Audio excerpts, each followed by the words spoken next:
Ayurveda medical association of India Paravur ഏരിയയുടെ ആഭിമുഖ്യത്തിൽ Nandyattukunnam government LP സ്കൂളിൽ ഔഷധ സസ്യങ്ങളെക്കുറിച്ചുള്ള ക്ലാസ് നടത്തി.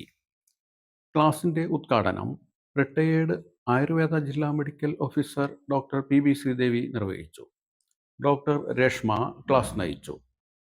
ഇതിന്റെ പേരാണ് വള്ളിയൊഴിഞ്ഞ.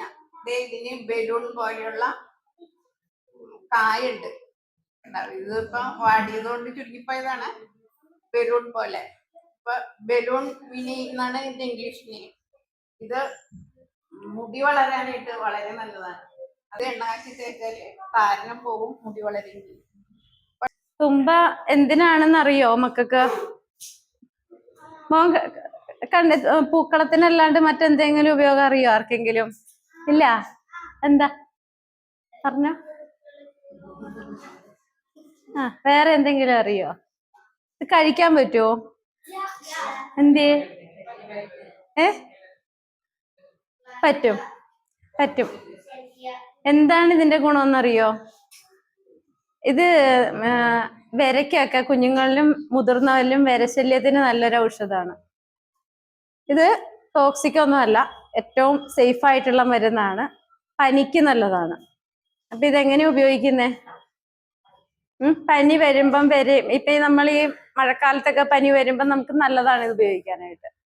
തിളപ്പിച്ച് പാലും ചേർത്ത് തിളപ്പിച്ച്, പാൽ കഷായം പോലെ പാലും വെള്ളവും ഇതിന്റെ ഇലകളും കൂടി ഇട്ട് തിളപ്പിച്ചിട്ട് അരിച്ചെടുത്ത് കഴിച്ചാല് വിരയ്ക്ക് നല്ലതാണ്. കയ്പാണ് കേട്ടോ, കുഞ്ഞുങ്ങൾക്ക് കഴിക്കാനായിട്ട് ഇച്ചിരി കയ്പൊക്കെ ഉണ്ടാവും, എന്നാലും നല്ലതാണ്.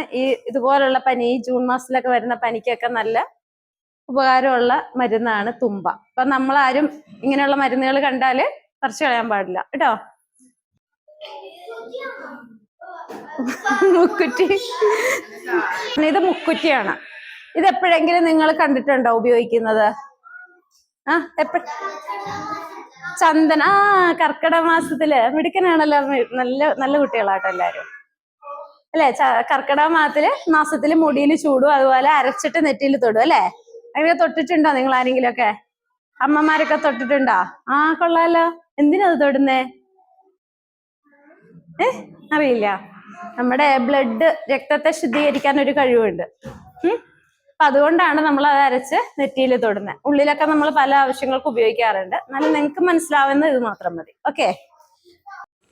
ഹെഡ് മാസ്റ്റർ ജോമേഷ് വർഗീസ് സ്വാഗതവും വിജീഷ് V നന്ദിയും രേഖപ്പെടുത്തി.